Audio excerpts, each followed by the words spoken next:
Le Beth Midrash Hillel, fondé à la mémoire du Rav Hillel Pevzner, Zichrono Livracha, est heureux de partager avec vous l'étude du Rambam au quotidien. Cette étude a été instituée par le Rabbi en 5744-1984 pour unir tout le peuple juif autour d'une étude commune. Le Rabbi a écrit au sujet de cette institution « Yesh le'it ached » il faut s'unir, « al yedé limoud » par l'étude, à Kolel, qui inclut et la Torah Kula entièrement. Et dans le Rambam, nous trouvons la codification de l'ensemble des mitzvot de la Torah. Nous vous souhaitons un bon limoud.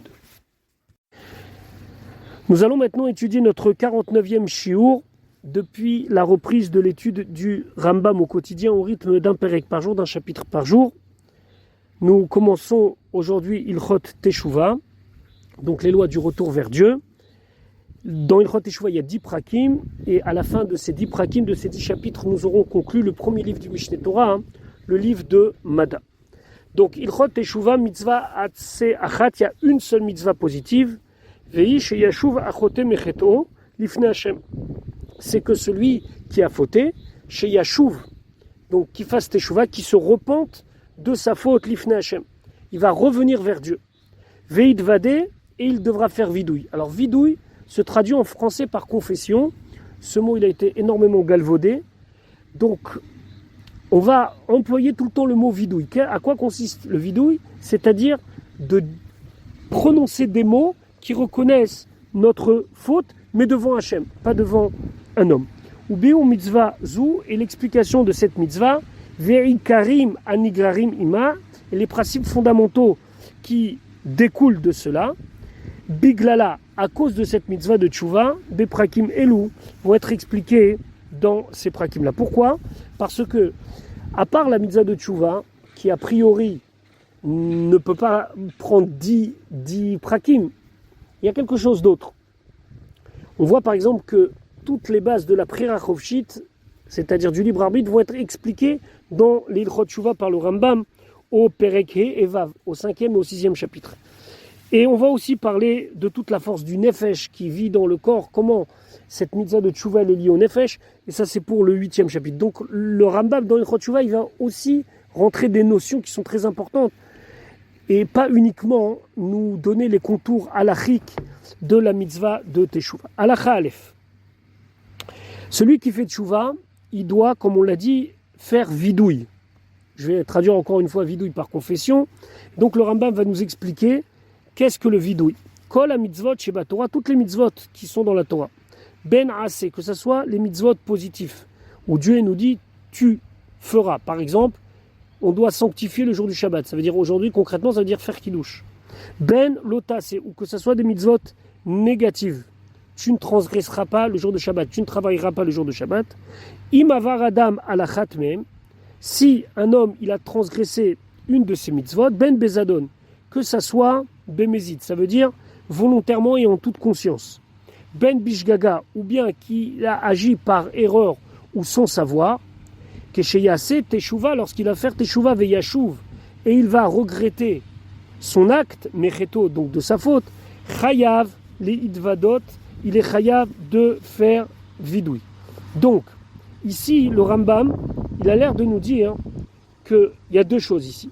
Il y a le fait de regretter sa faute, et il y a le fait de faire vidouille. C'est toute une discussion de savoir quelle est la mitzvah de Teshuvah. Est-ce que la mitzvah, c'est simplement de regretter? Est-ce que la mitzvah, c'est le vidouille, de dire ses fautes, de se confesser? Est-ce que ça a un sens de se confesser si on n'a pas fait Teshuvah? Est-ce que si j'ai fait Teshuvah, ça veut dire que j'ai regretté sans confesser, ça marche? Des mots du Rambam, on a l'impression qu'il y a deux choses. Veyashuv mecheto, il regrette, il fait Teshuvah sur sa faute. Alors lui, à ce moment-là, chayav leidvadot, ça ne suffira pas de regretter, ça ne suffira pas de faire le vidouille. Il faut un accomplissement à cette mitzvah en deux temps. Le regret et la confession. L'ifne akel baruchu devant Hachem, chez Neymar comme c'est marqué, ish o isha, un homme ou une femme qui yasu, qui feront mikol chatot à Adam, parmi toutes les fautes qu'un homme peut faire, lim'ol ma'al bashem, de faire une faute envers Dieu, ve'ashema anefeshaï, cette âme sera coupable, ve'idvadu atratatam asherasu, et donc ils devront confesser les fautes qu'ils ont fait. Et c'est quoi Veidvadou? Ze vidouï devarim, c'est dire les choses avec la parole. Alors dans le Sefer HaMitzvot, le Rambam il dit pas exactement le même lachon, parce qu'il finit en disant ou vidouï ze mitzvah tassé, que d'après lui, de faire le vidouï c'est ça la mitzvah tassé. Ketzad mitzvade, comment on fait vidouï? Comment on fait cette confession? Omer il dit Ana Hashem, s'il te plaît Hashem, chatati, j'ai fauté. Le sens de chatati ici ça veut dire j'ai fauté beshogeg, sans le vouloir. Aviti, j'ai fauté volontairement, bémézid. Pachati, je me suis rebellé contre toi. Ça veut dire que j'ai fauté pour te mettre en colère. Les fanecha, devant toi, Akadosh Baruch Hu. Ici, on voit que l'ordre, il est minakal et la kaved. D'abord, on se confesse sur les choses les plus légères, c'est-à-dire j'ai fauté sans faire exprès. Après, j'ai fauté en faisant exprès. Et après, j'ai fauté pour t'énerver. Ve'asiti kar vekar, et j'ai fait comme ça et comme ça. Ve'are nichamti, voilà maintenant je regrette.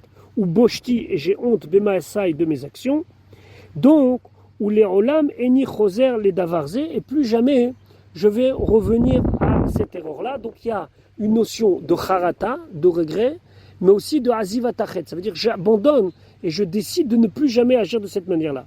Zeoui karo shel vidouille, et c'est ce qu'on trouve dans le fond, c'est ça le principal du vidouille, de dire ces mots-là en comprenant ce qu'on dit, c'est-à-dire regretter et prendre la décision de ne plus revenir sur son erreur.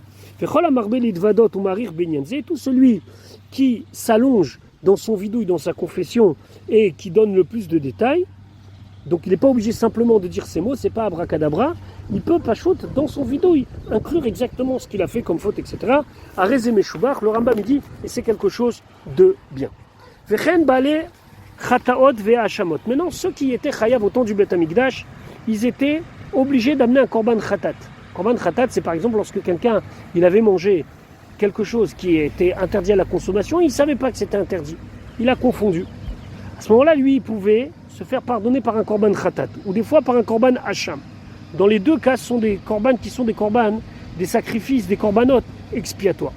Be'et shemevim korbonotem. Lorsqu'ils amenaient leur sacrifice au Beth Amikdash, al shgigatam sur leur erreur involontaire, ou al zdonam ou sur leur erreur volontaire.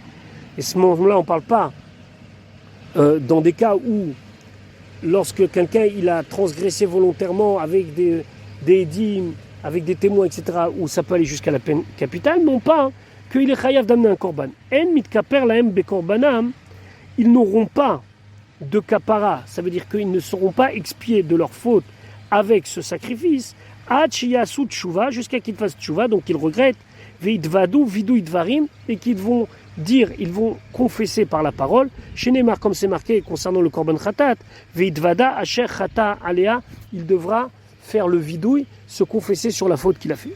Fechen kol mechouive mitot bedin mechouive malkout, la même chose, tous ceux qui sont chayav et qui ont été condamnés à être tués à la peine capitale par le Beddin ou bien de recevoir des coups par le Beddin, en mitkaper laem bemitatam, ils ne seront pas expiés de leur faute par simplement leur mort, au belikiatam, ou bien par le fait qu'ils vont se faire frapper par quelques coups, achiyasu tshuva, jusqu'à qu'ils fassent teshuva, veidvadou, et qu'ils vont se confesser sur leur faute. Fechen achovel bachavero, la même chose celui qui a frappé son ami qui l'a blessé, ou amazik mamono, ou bien celui qui a fait un dommage à la propriété de son ami, même s'il lui a remboursé ce qu'il lui doit, eno mitkaper ad sheidvade veyashuv milasot kazel olam, il ne pourra pas avoir de kapara, il ne sera pas expié pour sa faute, jusqu'à qu'il soit mitvade, qu'il fasse le vidouille dont la confession veyashuv milasot kazel olam, et qui décide de ne plus jamais agir de cette manière. Donc a priori, lui, il a abîmé l'habit de son ami, il lui a déchiré. Il doit lui rembourser l'habit, certes, mais ça ne suffira pas. Par rapport à son ami, il est quitte, mais par rapport à la tchouva, il doit revenir et faire vidouille. Chez Neymar, comme c'est marqué, Mikol Chatot Adam. Toute faute que l'homme y fait, il doit faire vidouille. Alachabet, Seir HaMishtaler. Le Seir HaMishtaler, c'est le bouc qui était préparé au Beth Amikdash le jour de Yom Kippourim pour être jeté la Azazel. La Azazel, c'est un endroit en dehors de Yerushalayim où il y avait des rochers, et ce bouc, il était jeté, et par sa mort, c'était le symbole de la fin de toutes les fautes des Bnei Israël. Donc on appelle ça un bouc émissaire. Saïr Amishtaléach. Donc ça c'était quelque chose qui était fait le jour de Yom Kippour. Le Kohen Gadol, il y avait tout un cérémonial. Il prenait 2 boucs qui étaient exactement les mêmes. Il devait faire un tirage au sort. Il y en avait un qui allait être consacré à Hachem, l'autre qui devait être jeté à Azazel. Alors les fiches ou kapara lechol Israël, puisque c'est une expiation pour tout le peuple juif.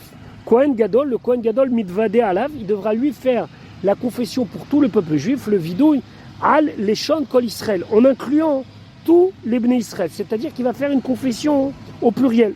Chez Neymar, comme c'est marqué, vi'idvada alav et kol avonot Bnei Israël. Il va faire la confession de toutes les fautes des Bnei Israël. Saïr Amishtaléach, donc ce bouc émissaire, ce Saïr la Azazel, qui est envoyé le jour de Kippour, Mechaper Alkol Averot Shebatora. Lui, il va expier toutes les Averot qui ont été faites par tout le peuple juif concernant toute la Torah, Akalot, que ce soit des Averot légères, Ve'achamurot, ou que ce soit des Averot plus graves, Ben Sheavar Bezadon, Ben Sheavar Bishgaga, que ce soit des transgressions qui ont été faites en pleine conscience ou des transgressions qui ont été faites bishgaga, ça veut dire involontairement ou sans connaissance, ben sheodalo, soit il a eu connaissance avant qu'il a transgressé, ben shelo odalo, ou bien qu'il n'a pas eu connaissance qu'il a transgressé, akol mitkaper ba seir amishtaléach, tout est pardonné, tout est expié par le seir amishtaléach. Mais attention, une condition, ve'u sheasa teshuva, sa condition qu'il a fait teshuva. Aval imlo asa teshuva, mais s'il n'a pas fait teshuva, en asair mechaper lo, le saïr le bouc ne va pas lui pardonner, ne va pas lui amener l'expiation, et là à la calotte seulement sur les averot calotte, sur les petites transgressions. Alors là, tout de suite, on doit avoir une question. C'est quoi des petites transgressions, des grandes transgressions? Au contraire, la Mishnah nous dit fais attention, les mitzvot, il n'y a pas les petites et il n'y a pas les grandes. Ou mahen ha calotte ou mahen ha chamurot. C'est quoi les petites et c'est quoi les grandes? C'est quoi les légères et c'est quoi les graves? Achamurot em ha'averot shechayvim alehem mitot bedin. Les chamurot, ce sont les mitzvot sur lesquels on est coupable et qu'on risque la condamnation à mort, la peine capitale. Ça, c'est grave. Au karet, ou bien ce sont des averot graves sur lesquels je peux être retranché. Ou shvoat shav vesheker, celui qui a juré en vain ou qui a menti en utilisant le nom de Dieu, afalpi chez en bakaret, même si ce n'est pas une avéra sur laquelle on va être puni de karet, c'est-à-dire de transgression, que son âme elle est retranchée, are imanachamurot, ça s'appelle une avéra qui est grave. A priori, c'est une avéra qui est proche du blasphème, et donc même si au niveau de la punition, on ne voit pas que c'est très grave, puisqu'il n'y a pas de peine capitale, il n'y a même pas de chayav karet. Alors chayav karet, il y a plusieurs manières d'expliquer chayav karet. Il y en a qui chayav karet, c'est qu'il va mourir plus jeune. Chayav karet, c'est qu'il n'aura pas en lo chelek leolam haba. Mais en tout cas, dire le nom de Dieu pour rien dans le cadre d'un serment, c'est très grave. Yimina chamurot, parce que c'est la notion de chilul shemo, c'est la notion de désacralisation de son nom. Ou shar mitzvot lota assez ou mitzvot assez, toutes les autres mitzvot négatifs et positifs, shen baem karet, où je ne risque pas d'être condamné au karet, hem hakalot, ce sont les averot qui sont légères entre guillemets. Alacha gimel. Aujourd'hui, on n'a pas le Bet HaMikdash. Bisman she'en Bet HaMikdash kayam, à l'époque où il n'y a pas de Bet HaMikdash, ve'en lanu misbeach kapara, le misbeach ne peut pas expier nos fautes, donc on ne peut pas amener de sacrifice. En sham ela teshuva. La seule chose qu'on a à faire, c'est la teshuva, c'est-à-dire le retour vers Dieu, parce que à teshuva mechaperet al kol ha'averot, parce que la teshuva, elle pardonne sur toutes les fautes, que ce soit les fautes kalot, que ce soit les fautes chamurot, les légères ou les plus graves, à filo racha kol yamav, même si quelqu'un c'est un rachat toute sa vie, il a transgressé la Torah, ve'asat teshuva ba'acharona, et à la fin de sa vie, il va faire teshuva, en maskiru loshem rish'o, on ne lui rappelle pas du tout quoi que ce soit de ses erreurs du passé. Chez Neymar, comme c'est marqué, c'est un pasouk dans Yecheskel, Verishat aracha lo ikashel ba beyom shuvo merish'o, que le mal qui a été fait par le rachat, il ne va plus jamais trébucher dessus parce qu'il aura fait teshuva complètement. Beyom shuvo meshivo, le jour où il va revenir de rish'o, le jour où il va revenir de son erreur. Ve'atzmo shel yom akipurim Et le jour même de Yom Kippourim, c'est Mechaper, ça vient amener une expiation, la Shavim, à ceux qui ont fait Teshuvah, chez Neymar, comme c'est marqué, un passou que l'on répète beaucoup de fois le jour de Yom Kippour, Ki Bayom Azeh Yechaper Alechem, car ce jour-là, Akadosh Baruch Hu, il va vous pardonner, il va expier vos fautes, mais attention, c'est uniquement celui qui va prendre conscience de l'importance de Yom Kippour. Halakha dalet, Tafalpi, She'at Tshuva Mechaperet Alakol, même si la Tshuva peut pardonner surtout, Ve'atzmo Shel Yom Kippourim Mechaper, et le jour même de Yom Kippourim, c'est en soi une kapara, c'est en soi une expiation. Yesh averot she'em mitkaprim besha'atam. Il y a des averot où on peut être pardonné immédiatement. Yesh averot she'en mitkaperim ela lachar zman. Il y a des averot où on peut être pardonné, expié, qu'après un certain temps. Ketzad comment? Avar adam al mitzvah taseh she'en ba karet. Un homme, il a transgressé sur une mitzvah positive où il n'y a pas de karet. Si on l'a fait, on l'a fait, on l'a pas fait, on l'a pas fait. Par exemple, il n'a pas mis les téfilim. Il y a une exception à ça, c'est s'il n'a pas fait le Korban Pessah. Mais par exemple, quelqu'un, il n'a pas mis les téfilim. Va ça teshuva, il fait teshuva, il regrette. Et nos misham, il ne bouge pas de là-bas. Ça veut dire que s'il a regretté son acte, il a dit qu'il ne va plus recommencer. À ce moment-là, et nos misham, il ne bouge pas de là-bas, ad shemo chalim lomia. Tout de suite, il est pardonné. Ou belou neymar, et sur ces avérotes-là, Jérémie dit, Shuvu banim shovavim, erpa, meshuvu techem. Revenez vers moi, mes enfants qui sont un petit peu agités, je vais vous guérir de vos erreurs. Avar al mitzvah lotaase, chez en bakaret velomitat beddi. Il a transgressé une mitzvah lotaase, où il n'y a pas de karet, donc une mitzvah négative, il ne risque pas d'être condamné à karet, où il n'y a pas de mitad beddi. Veasa teshuva, il a fait teshuva. À ce moment-là, teshuva tola, la teshuva suspend et va le protéger d'être puni, par exemple, par des issourim, par des malheurs et des choses, on va dire, sûrement très désagréables. Et jusqu'à là, c'est suspendu. Ve Yom Kippourim mechaper. Et Yom Kippourim, ça va être le moment où il va être expié de ses fautes. Ou Belou Neymar, et sur cela, ça a été dit, Ki va Yom Azeh Yechaper Alechem, L'etaretrem mikol chatotechem lifnei Hashem titaru. Car ce jour-là, vous serez pardonné de toutes vos fautes, devant Hashem, vous allez être purifié. Maintenant, troisième cas de figure. Avar al kiretut au mitod bedin. Il a transgressé quelque chose qui peut le rendre chayav karet, donc retranché, ou bien il peut être condamné à la peine capitale lorsqu'on avait un beddin souverain. V'asa tshuva, lui il regrette.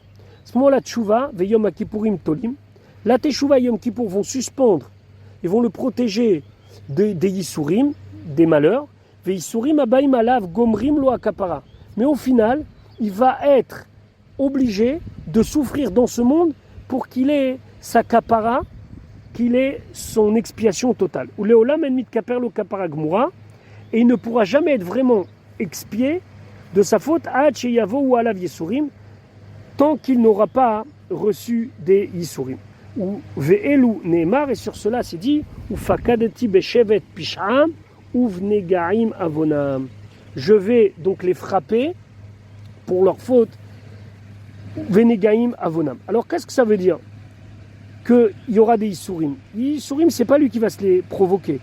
C'est-à-dire que là, on ne nous dit pas ni de jeûner, ni de se mortifier, ni de ne pas parler. C'est Akadosh Baruch Hu qui fera que les choses, elles vont venir sur lui. Alors c'est vrai qu'il existe des gens qui ont mis en place des tikkunim. Ça veut dire que quand j'ai fait tel et tel avéra, alors ils mettent en place tout un seder de nombre de ta'aniot, et ça existe ça, combien de jeûnes je jeûne, pour tel avéra je dois jeûner tant de jeûnes, etc., etc. Mais c'est pas de ça qu'on parle ici. Ici on parle de quelque chose qui vient par le ciel lui-même. Alors est-ce qu'aujourd'hui on ne devrait pas reprendre un petit peu toutes ces histoires de tikkunim par le jeûne, etc. C'est bien connu ce que le Admour Hazaken, il écrit dans le Tanya. L'Admour Hazaken dans le Tanya, il écrit qu'aujourd'hui, le fait que quelqu'un jeûne beaucoup, ça peut lui faire du mal. Et donc, au lieu que ça le renforce, dans Avodat Hashem, ça lui renverse sa Avodat Hashem. Il n'arrive plus à prier, il n'arrive plus à étudier. C'est très très difficile pour lui. Alors, ce qu'il conseille, c'est d'être marbé b'tzdaka, de donner beaucoup de tzedaka pour se faire pardonner sur ses avérotes.